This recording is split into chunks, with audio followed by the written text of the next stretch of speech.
ערב טוב. אז מי שיצטרף, הוא יצטרף פה, כן? כן. כן, בזום זה שם. גילה, את מזמינה אותם? להצטרף? אפשר להגיד לאנשים שזה... טוב, אנחנו כבר 10 לפני. נתחיל? כן, כן. ערב טוב. ערב טוב. טוב. אני רוצה להקדיש את השיעור לרפואה שלמה של אבא שלך. הלוואי. לפני שנתחיל, בשבת ראיתי את המודעה הזאת בנוסף דיוקן של מקור ראשון. ממש כמעט מתתי, אפשר לומר, I died מקנאה. בגלל השם? לא, בגלל שזה תלמיד שלי. וואו. והוא קיבל מודעה גדולה מאוד מידיעות. אני פרסמתי ספר גם כן בידיעות. לא פרסום את זה בשום מקום. כתוב, אין אדם מתקנא לא בבנו ולא בתלמידו. אבל זה ספר שקראתי אותו כולו. כל פעם סוסי פרק שלך, ועברתי עליו. והוא כתב ספר נפלא, מעניין מאוד, בסגנון מעולה. ואני לא אומר את זה רק אני, אלא חבר שלי, תלמיד שלי לשעבר, הוא יודע עברית. גם כן אמר שהסגנון הוא מעולה. אז זה ספר מעניין מאוד. ספר הוא על, זה אני אחזיר לך אחר כך. לעומת מוסש, זה אני. זמן לקח. מורדי, התלמיד שלי, כתב דוקטורט על 3 אנשים, שחבר משותף שלנו, מורה שלו גם כן, וחבר שלי אמר, שמורדי כתב את הדוקטורט שלו on 3 weirdos. אז פרומן הוא אחד מהם, admit, יצחק גינזבורג הוא השני, והשלישי הוא לא ידוע, זה אדם בשם ישראל יעקב ויינטראוב, שהוא היה כאילו המקובל האישי והפרטי של רב שך. בני ברקר. היי דני. אז... לדעתי עוד אחד שם ניסה. היה עוד צפצוף. יש שם עוד צפצוף? עוד לא. אז המשותף לשלושתם, וזה היה הנושא של הדוקטורט, שהם ניצלו קבלה לצרכים פוליטיים. אז הספר, הדוקטורט כולו הוא על קבלה פוליטית. פרומן הוא דוגמה טובה מאוד לאדם שהיה אהב זוהר, למד זוהר כמעט בעל פה אני חושב, כל הזמן. הוא גם כן קשר את זה לתפיסות המוזרות שלו בפוליטיקה, כן? אז זה ספר מאוד מעניין, ואני לא מקבל אחוזים, אבל מאוד מציע לא להכיר את הספר. האדמו"ר מת תקוע, על ידי מורדי מילר, הוצאת ידיעות, אפשר למצוא את זה בכל חנות ספרים, אני בטוח. אוקיי. קראת? כשמורדי יעביר לי עותק, אני אעביר את זה לך לעיון. יופי. נשמח. סכם. חיים. That's him. No? Hey. Chaim, why are you always late? I'm never late. You're early. You start on time. ברוכים הבאים. אוקיי, אז אנחנו נתחיל לקרוא ערב פרק מאוד מעניין, במורה נבוכים חלק ג' פרק ל"ט, פרק שהרמב"ם בעצמו כותב, נראה את זה בהמשך, שאני בטוח שאתם תקבלו התקף לב ממה שאני כותב פה, בלשון קצת אחרת. אז אנחנו בעמוד 532 במהדורה של מיכאל שוורץ.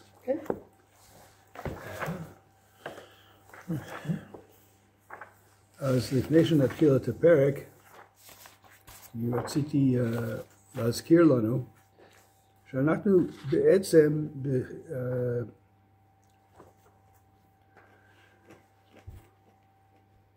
מספר פרקים קשורים כל אחד בשני, ואני מתחיל את הדיון הזה בפרק כ"ז, ששם למדנו שרמב"ם אומר שלתורה יש 2 מטרות, תיקון הגוף ותיקון הנפש, והסברנו שתיקון הגוף זה בעצם תיקון המידות, ותיקון הנפש זה תיקון השכל. בזה הוא פותח את הדיון שלו בטעמי המצוות בעצם. אז אחר כך בפרק כ"ח הוא מדבר על הבחנה חשובה מאוד ודי מפתיעה בין אמת הכרחית אמונות הכרחיות לבין אמונות אמיתיות. הוא אומר שיש בתורה דברים שאנחנו רוצים שאנשים יאמינו בהם, אבל הם לאו דווקא משהו באמת. זה אמירה מאוד יוצאת אופן, ונראה את זה בפרק שלנו היום. בפרק כ"ט, כל זה קשור לטעמי המצוות. פרק כ"ט הוא מדבר על אברהם אבינו, זה פרק ארוך מאוד, ועל המלחמה של אברהם נגד עבודה זרה. הקדשנו לזה יותר מכמה מפגשים. בפרק ל'30 הוא מדבר על איך שכהני עבודה זרה מבטיחים כל מיני צ'ופרים למי שמאמין ומי שמקיים. הוא יוצא נגד זה בחריפות. בפרק ל"א הוא חוזר לעניין של טעמי המצוות. לקשור את כל הסיפור הזה ביחד, לומר לנו שטעמי המצוות צריכים להיות תבוניים. אפשר להבין אותם, תבוניים. זו מילה שלי. How would I say it in Hebrew? לא, תבוניים. זה בסדר, אוקיי. של תבונה. כל מי שמבטיח תבוניים. צ'ופרים על קיום מצוות, חשבתי אז טבעוני. הוא סוג של עובד עבודה זרה? לא, לא. למה לא? כאילו בעיניי זה עבודה זרה מפורשת. לא, אבל זה יכול להיות אמונה הכרחית, אבל לא אמיתית. מה אנחנו עושים פה? אוקיי. הוא מזינים הולך את לחשמל אותך בסוף השיעור. רגע, אני פספסתי את ההגדרה של מה ההבדל בין אמיתית להכרחית? יש אמונות שעדיין לא הגדרת. לא הגדרתי, יש אמונות שיהודי אמור להאמין בהן, אבל הן לאו דווקא אמיתיות. נראה מיד. אני אסביר את זה. בפרק שלנו, הרמב"ם אומר שהתורה מצווה קורבנות. אבל אנחנו, אם נבין את האמת, נבין שהקדוש ברוך הוא לא מעניין אותו קורבנות. הוא בעצם כביכול נגד רצונו. נראה את זה בהמשך. הוא נאלץ. נאלץ. נאלץ לתת לנו... כן, יצחק אברבנאל אומר שהקדוש ברוך הוא צרך. נאלץ, כן. זאת אומרת, זה אמונה שקורבנות מועילות, זה אמונה הכרחית, אבל לא אמיתית. אבל לא עבודה זרה. אז הפרק שלנו היום, זה הפרק הראשון שדן ממש בטעם של מצוות. מכאן ואילך עד פרק 50 בעצם, פרק נ', כל פרק מביא לנו הסברים של קבוצת מצוות.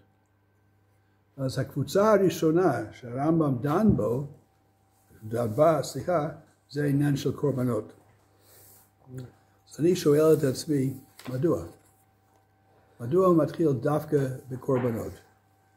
אז מה שמתאים לי, האמונה ההכרחית שלי, היא שהוא דווקא בחר במכלול מצוות שזה הכי קשה לו. זה הכי קשה למצוא בשביל זה טעם תבוני. וזה הסבר שלי למה הוא דווקא מתחיל עם זה, אבל נראה, ייתכן שאני צודק, ייתכן שלא, אבל זה ניסיון שלי להבין למה דווקא מתחילים עם הבעיה המוקשה ביותר. והרבה מאוד אנשים, כולל פעם עבדכם הנאמן, קוראים את הפרק הזה ומבינים שהרמב"ם רומז לזה שבימות המשיח לא יהיו קורבנות. אבל אחר כך הוא כותב. אבל אחר כך הוא כותב מפורשות שכן. כן, כשהרמב"ם פותח את הדיון שלו על ימות המשיח, בהלכות מלכים, פרק י"א. אין בין ימות המשיח לא, זה שם, אבל זה...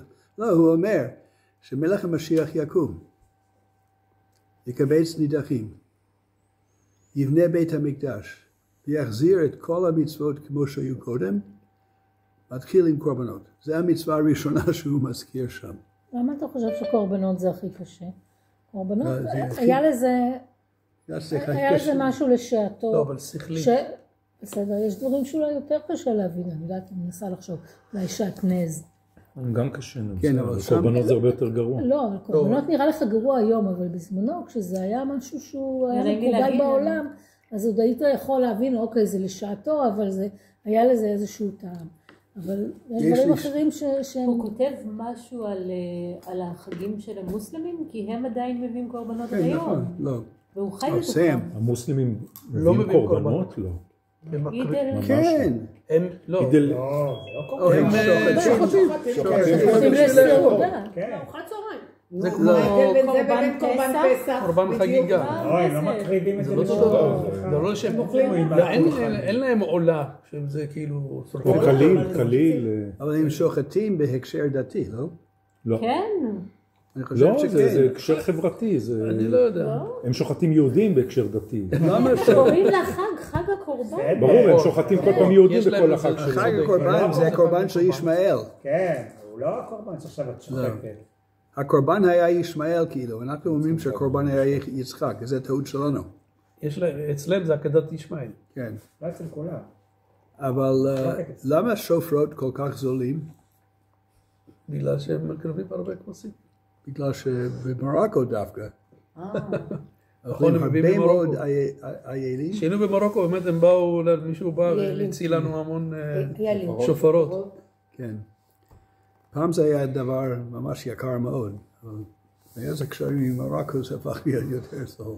anyway, אז מיכל, יש לי שתי תשובות לשאלה שלך. א', זה קשה לי.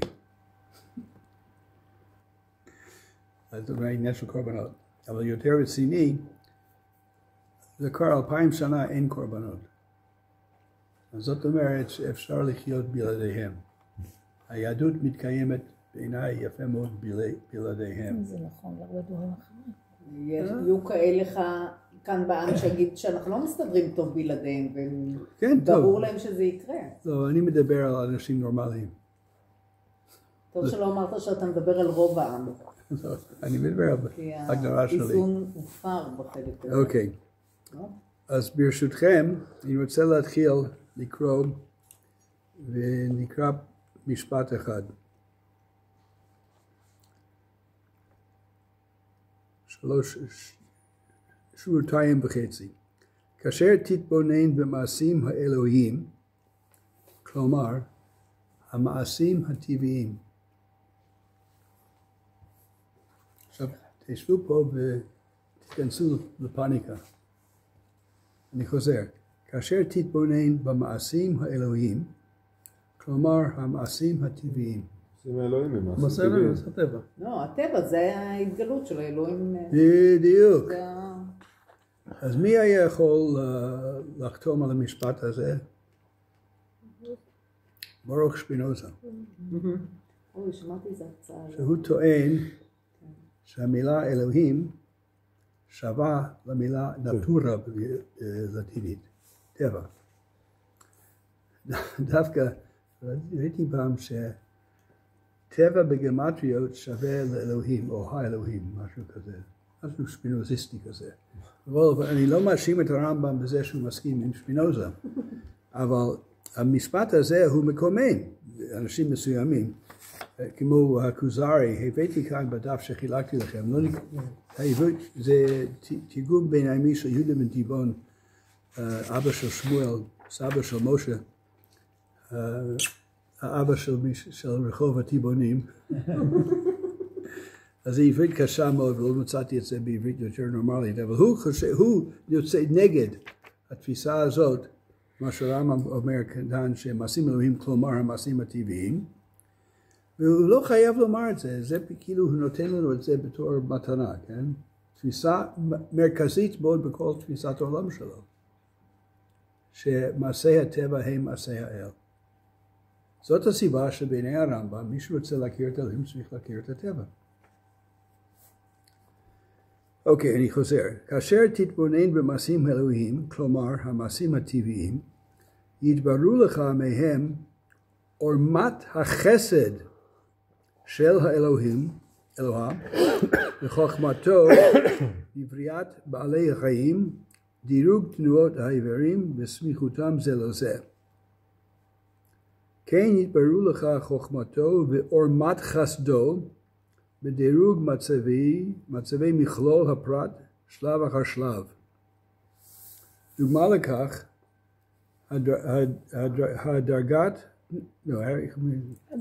הדרגת תנועותיו תורה וסימוכות האיברים. אוקיי, עד כאן.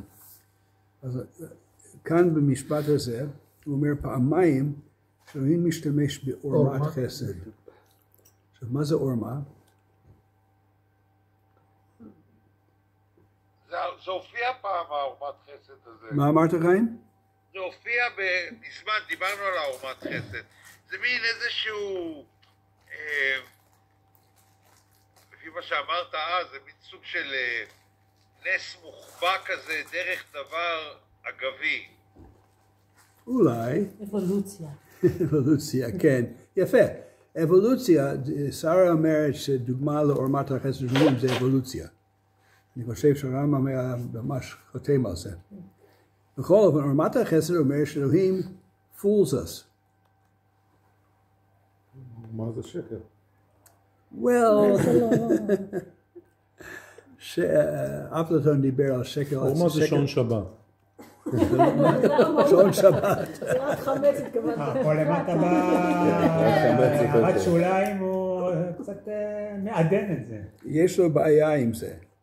אבל בכל זאת, gracious subtlety זה לא בדיוק שקר, wily זה באמת, זה כן, to fool you, graciousness וכולי. ידידי יוחאי בדוקטורט שלו הביא כל מקום שהרמב"ם משתמש בביטוי הזה בערבית במורה נבוכים, וזה הרבה מאוד, אבל נראה מיד למה הוא מתכוון, מה שהוא בעצמו מתכוון, אבל ברור מזה שאלוהים עובד מולנו, גם כן לא עובד אצלנו, אלוהים פועל בצורה לא ישירה. לא ישרה, כן, not honest. והדוגמה של כל הפרק הזה, זה נורא משמעותי. כן, אני טעיתי, זה honest. והדוגמה זה כל הפרק הזה, בואו תיקחו בבקשה את הדף בכל זאת. תפתחו את הבאתי את זה במיוחד בגלל זה. זאת הברכה ממוסף של שבת. תיקנת שבת, רצית קורבנותיה. אנחנו אומרים כל שבת. אבל מצד שני אנחנו אומרים למה לי כל זבחיכם, כאילו לכל משפט יש גם את האנטי, מה? זה מופיע בנביאים. אוקיי. כל ההתנגדות לקורבנות זה מופיע בנביאים, לא בתורה. אוקיי. נכון? נכון, כן, בהחלט. רמב"ם, בהמשך הפרק. חבר טלפוני. לא, זה מה שאני זוכר תמיד. כל הנביאים יוצאים נגד הקורבנות. לא, הם יוצאים נגד קורבנות שאנשים לא ישרים. אבל רמב"ם משתמש בזה בסוף הפרק, דווקא לומר שאלוהים לא רוצה קורבנות. נראה גם כן כשהוא, we'll get to it. בכל זאת אני רוצה לקרוא את הנוסח של המוסף. תיקנת השבת, רצית קורבנותיה, אנחנו אומרים את זה כל שבת, ציווית פירושיה עם סדרי נסחיה. מנגיה לעולם כבוד ינחלו, תואמיה חיים זכו. וגם אוהבים דבריה גדולה בחרו. אז מסיני נצטוו עליה, תצווינו אדוני אלוהינו להקריב בה קורבן מוסף שבת כראוי. יהי רצון לפניך השם אלוקינו ואלוקי אבותינו שתעלינו בשמחה לארצנו ותיטענו בגבולנו, ושם נעשה לפניך את קורבנות חובותינו, תמידים כסדרם ומוספים כהלכתם. ביום השבת 2 כבשים בני שנה תמימים ו2 עשרה מסורים מכל בגדולה בשם ונזכור. זה מה שיהודים חושבים. והרמב"ם בעצם אומר שזה כולו פרי של עורמה. אלוהים רוצה שנאמין בזה, עד שנבין עד שנתפכח? עד שנתפכח, כן. אבל להבנתי, מה שר? כהלכתם. מה? כהלכתם. כהלכתם, כן. עד שנבין. אולי. יפה, מה הכוונה האמיתית. אבל להבנתי, בעיני הרמב"ם, אחרי שמבינים, עדיין ממשיכים. בגלל שהוא רואה בהלכה מקשה אחת. ברגע אתה מתחיל לשחק עם פרט אחד, אז הכל נופל. זה הבנתי של הרמב"ם. כמה שעטנז, יכולנו להגיד. כן, בסיפור. זאת הבעיה של טעמי המצוות שלו, שהוא נותן הסבר היסטורי, אז ההסבר כבר לא תופס. אין כהני עבודה זרה, א', וב', אם היו הם לא היו לובשים דווקא שעטנז.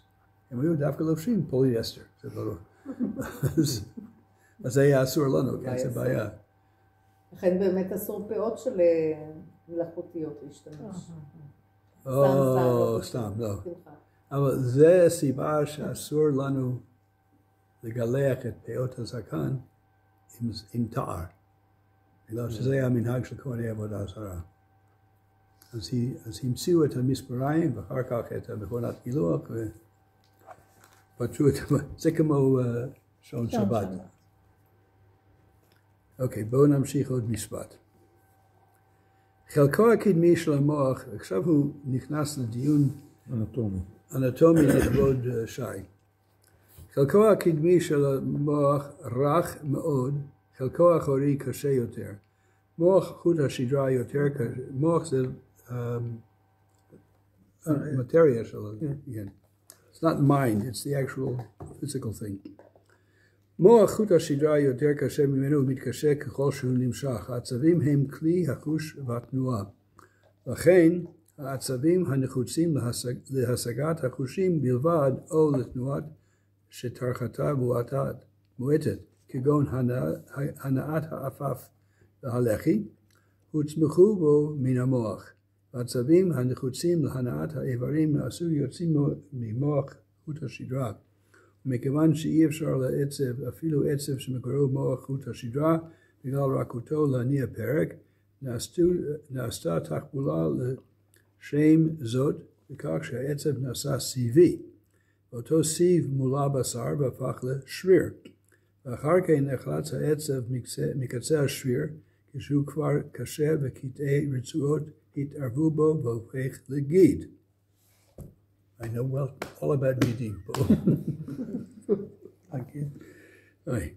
הגיד נקשר בעצם ודבק בו. כך יכול העצב להניח את האיבר בהדרגה זאת. ציינתי לך את הדוגמה האחת הזאת דווקא, מפני שהיא גלויה ביותר בין אותן הנפלאות אשר הובהרו בתיאוריות האיברים. זה ספר של הרופא הידוע גלנוס היווני. היא כולה מחוברת, ברורה וידועה למי שמתבונן בה בדעת פיקחית. מיד נראה את הנמשל. מילה עורמה, יש בה שליליות. הוא לא מתכוון פה, הוא דיבר כאילו על חוכמת האלוהים בבנייה של הגוף. כן, נכון.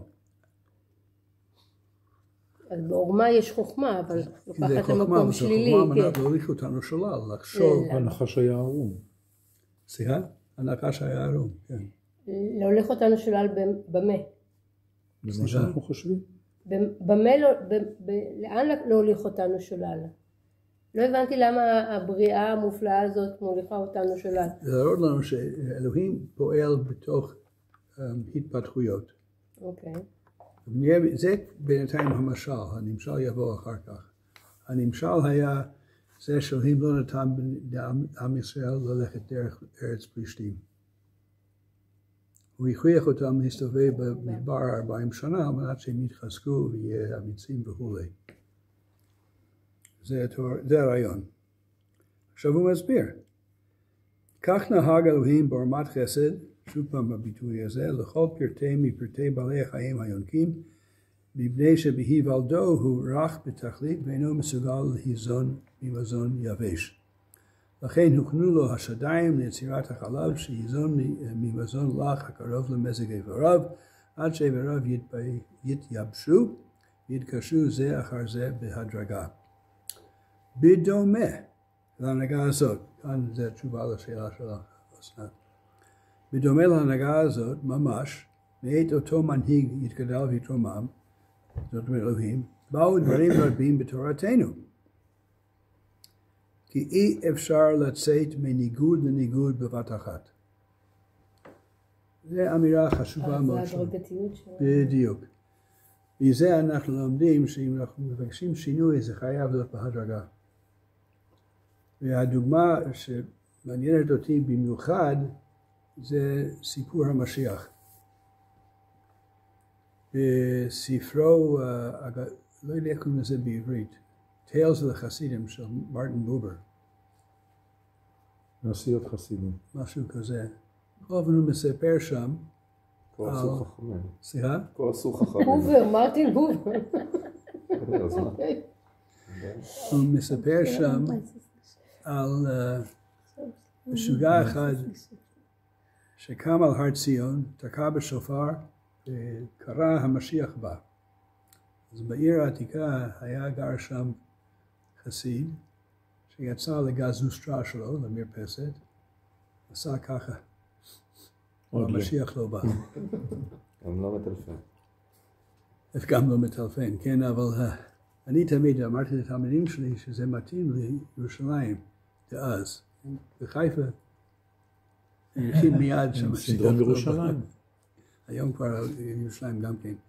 הרעיון הוא שלפי תפיסה מסוימת יהודית, באור של המשיח זה שינוי ניכר מיידי. אני לא זוכר, אני חושב שהביטוי הוא, לא זוכר, אני זוכר את הביטוי התלמודי לגישה השנייה. הגישה השנייה היא שהמשיח יבוא כאיילת השחר. כמעט, בדיוק. אבל יש הרבה מאוד יהודים שמאמינים שבאור של המשיח זה דבר לא תהליך, זה אירוע מיידי. הרמב"ם בשני הפרקים שהזכרנו קודם על ימות המשיח בסוף הלכות מלכים, ספר המדע, הוא נותן לו הסבר די מפורט של התהליך. זאת הסיבה שלדעתו ייתכן מאוד שאדם יהיה מלך כשר וטוב ויחשבו שהוא המשיח ובסוף יתברר שהוא לא מצליח לעשות כל מה שהמשיח אמור לעשות, אז מתברר שהוא לא משיח. זאת אומרת שאנחנו לא יודעים מראש מי כן או מי לא. The proof of the pudding is eating thereof. אנחנו רק נדע שהוא המשיח אם הוא יצליח לעשות מה שהמשיח אמור לעשות. ומה המשיח אמור להצליח לעשות? לרכב על חמור לבן. לא, כי זה נראה לי החלק הכי לתקוע משמעותי. בשופר, לא? כן, טוב. שופר ממרוקו.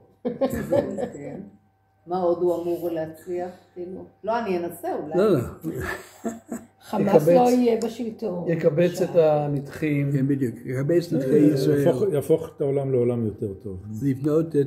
לבנות את בית המקדש. לא יקרה בדור שלנו. אני חושב שהיינריך היינה אמר שהמשיח יגיע יום אחד אחרי שהוא ימות. גם לבנות את בית המקדש. שהוא היינה ימות? היינריך אמר בעצמו שהמשיח לדעתו יגיע יום אחד אחרי שהוא ימות. אם את שואלת אותי? משפט מאוד חכם. אני לא יודע. אני לא חושב. תלוי כמה משוללים יהיו סביבנו. הוא אף פעם לא הגיע. זה שאיפה כזאת. כן, לעולם אוטופי. תראה, שי הזכיר את המשורר הגרמני יהודי היינריך היינה. אני חושב שזה הוא אמר את זה. אומרים עליו. מתאים, אומרים עליו שהוא אמר. מה שיפה בזה זה שהמשיח עצמו אולי לא יודע שהוא משיח. זה גם כן, יש כל מיני אגדות. שזה כתוב להם על הטיפה. הרי רבי עקיבא הכריז על זה, הוא לא חושב שהוא משיח בהתחלה. יכול להיות שבערוב ימיו, בר כוכבא, יכול להיות שהוא כן חשב שהוא המשיח. אבל בסוף הוא ידע שלא. כן, בסוף הוא ידע שלא. אבל חשבו שהוא משיח. רבי עקיבא הכריז עליו. רבי עקיבא חשב שהוא משיח. רמב"ם מביא את זה לדוגמה למה שהוא אומר, שאי אפשר לדעת מראש אם טוען משיח או משיח. כולם עם פוטנציאל, ואתה יודע רק בדיעבד, אבל... בדיוק, אבל בהקשר של מה שאמרת בהקשר של היינה, יש ספר מאוד מעניין בשם A History of Messianic Speculation in Israel. תולדות הספקולציה המשיחית בישראל. מי כתב את זה? Who wrote it? מי כתב את הספר תולדות הספקולציה? דניאל ג'רמי סילבר, הבן של הרחוב שלי.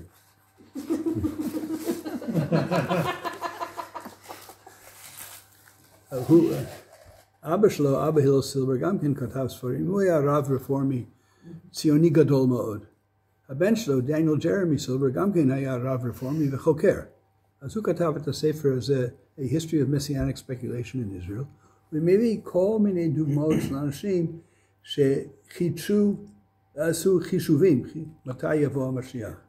שבקץ. כמעט כולם נתנו תאריך, תאריך שאם הם היו חיים ארוכים מאוד, היו רואים אותו. אבל הם היו די בטוחים שאי אפשר לבוא אליהם בטענות אחר כך. זה לא מצחיק, אבל זה בדיוק זה. זה האוטופיה שאנחנו שואפים אליה. כן, כן, בהחלט. זה המזל שלנו, אני חושב שזה משהו בהארדוור שלנו. כן, זה חלק מהאופטימיות היהודית. שאנחנו מצפים לעולם יותר טוב. אנחנו שואפים להגיע אליו. כן. ההוגה...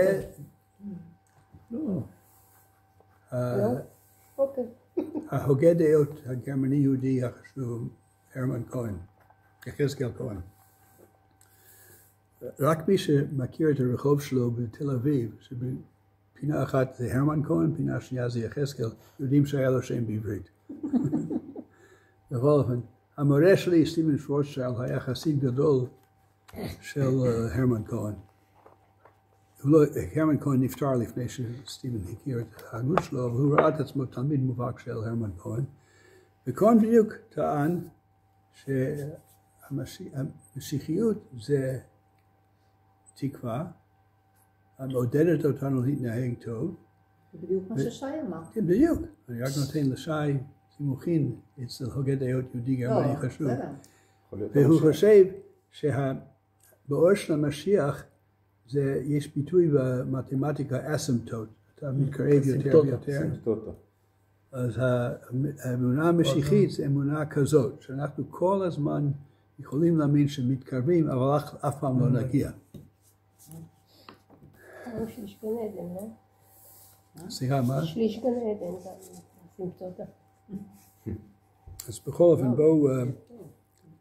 אז זאת הסיבה שהרמב"ם כאן, כתבתי בשוליים, מילה משיח. זו דוגמה מובהקת בהגותו של הרמב"ם של תהליך. למה צריכים תהליך? מה תפקידו של המשיח בסופו של דבר? שאלת. לא, את שאלת, סליחה. הוא בעצם להפוך את העולם לעולם מונותאיסטי מוסרי.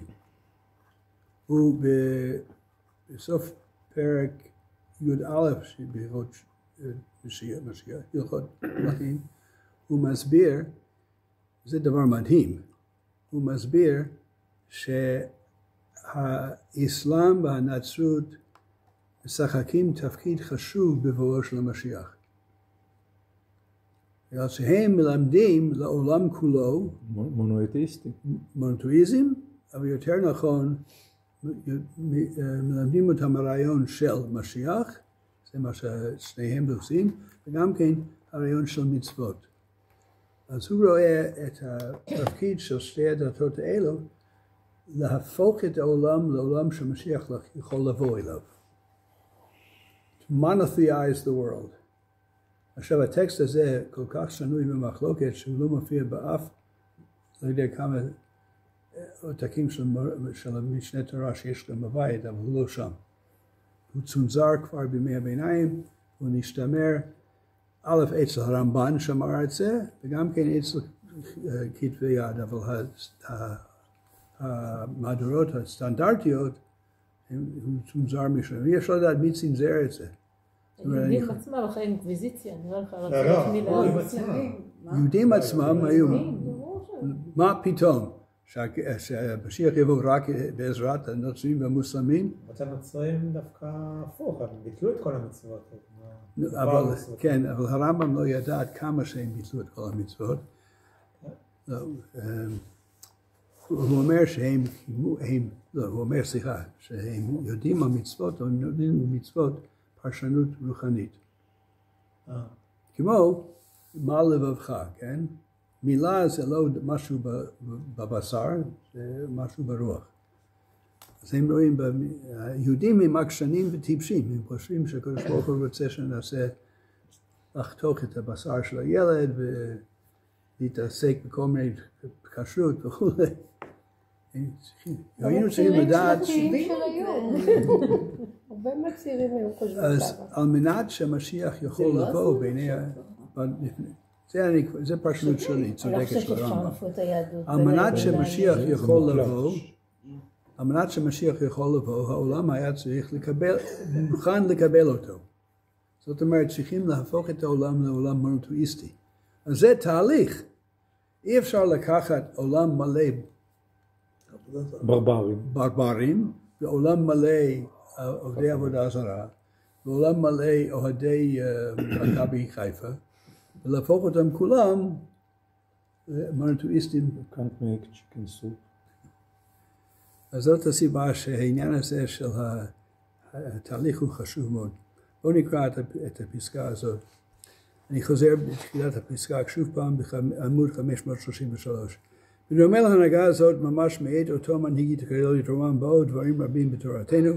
אי אפשר לצאת מניגוד לניגוד בבת אחת, לכן אין אפשרות בטבע אדם שיעזוב את כל מה שהסכין אליו בבת אחת. מה זה הסכין? הסכין. השכיל? הבנתי את זה בהקשר. שזה באתון, שהסכמת. קיבל על עצמו. הסכין זה קיבל על זה הסכמה. שיעזוב את כל אשר הסכין אליו בבת אחת. כן? כאילו נו מתחלפת במם אולי. לא, זה לא הסכמה. זו מילה חוזרת. הסכין זה היה רגיל לו. כן.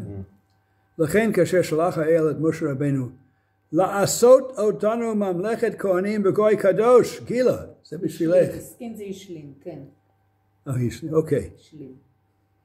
לכן כאשר שלח האל את משה רבנו, לעשות אותנו ממלכת כהנים בגוי קדוש.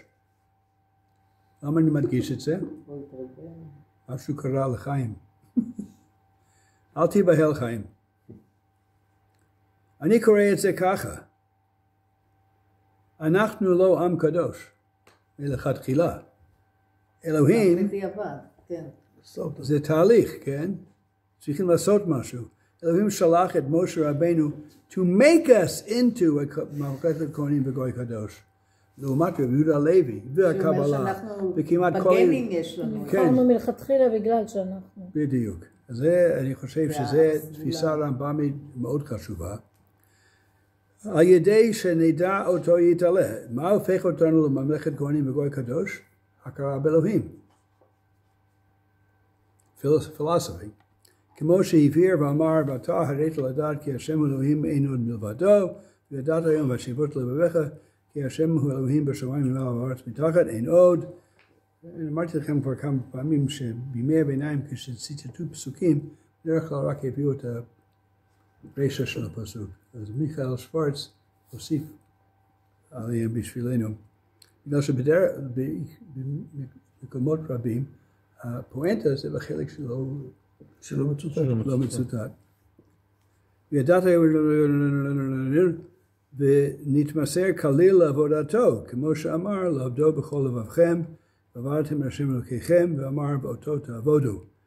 והדרך המפורסם בעולם כולו, שהסכינו אליה באותם הימים, והפולחן הכללי שגדלנו עמו, לא היה אלא להקריב מיני בעלי חיים באותם מקדשים שהציבו בהן הצורות, להשתחוות להן, הצורות זה הפסילים, להקטיר קטורת לפניהם. אני רוצה להדגיש כאן, אנחנו לומדים כאן את הדברים שהם קיימים אצלנו אך ורק בגלל הקורבנות. זה אני אסביר במפגש הבא, שמקדש, בית כנסת, כהנים, תרומות, מעשר, טומאה וטהרה, כל זה הוא פועל יוצא של פולחן הקורבנות. זאת הסיבה שאני לא חושב שהרמב"ם חשב שלא תהיינה קורבנות בימות המשיח, בגלל שאם כן, אחוז גדול מאוד של המצוות נעלמות. אבל יש להם קיום עצמאי, הנה 2000 שנה, יש להם קיום עצמאי בלי קורבנות.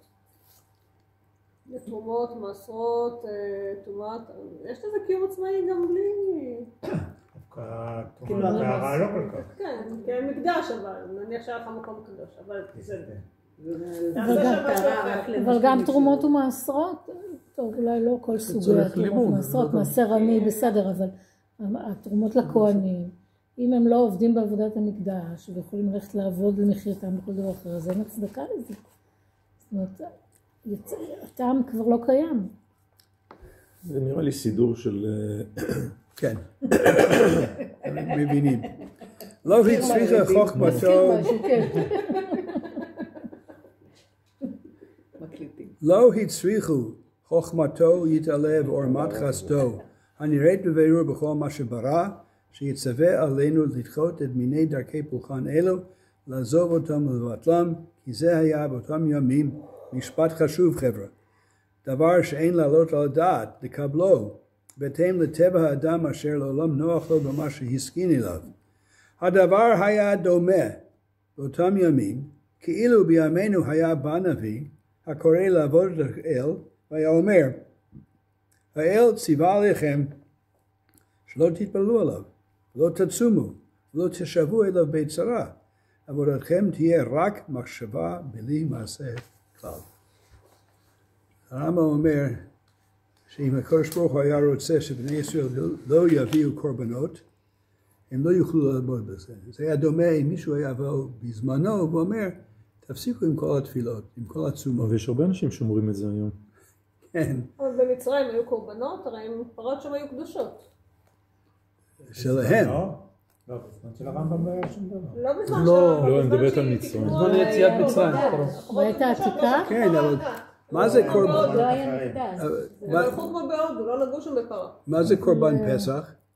זה לעצבן את המצרים. זה לעצבן את המצרים, זה בדיוק, זה היה בשביל לעצבן, אז יכלו לעצבן בדרכים אחרות. אולי היה להם קורבנות אחרים. הוא יאמר את זה גם כן. היה להם מקדשים, אני יכולה הוא יאמר את זה בהמשך הפרק, בדיוק זה. ועשו שם קורבנות. אין קורבנות אחרים. רק לא פרות. ובכן. יש שם קורבן של ציפורים, יש את זה גם בהירוגליפים שלהם. גם אצלנו. לא, מה שהיא מנסה לעלות, שהרי מצרים לא הקריבו קורבנות של שעיר, זה לא היה הרגל, אז למה דווקא כשיצאנו ממצרים, אז סובנו להקריב קורבנות? רצינו לעצבן את המצרים, יכולנו להרביץ להם בכלים שלקחנו להם, זאת הרבה רעש, לא יודעת. אינני יודע אם זה נכון שהמצרים לא הקריבו קורבנות, אינני יודע. משום אני זוכרת שפרה הייתה חיה קדושה שם. בהודו. זה את הפרה הקדושה, בגלל זה מקריבים את קורבן פסח. כאילו קושרים את האלוה ומקריבים אותו. אבל זה לא אומר שהם לא הקריבו חיות אחרות. בכל העולם הקדמון הקריבו קורבנות. תקראו את האיליאדה למשל. כל הזמן מדברים על לא קורבן אחד ולא שניים, אלא עשרות. For any excuse whatsoever. כן. תלמידי שלם. Good night everybody, סליחה. לא שומע אותך, חיים. הם נרדמו. כן, משהו קרה שם.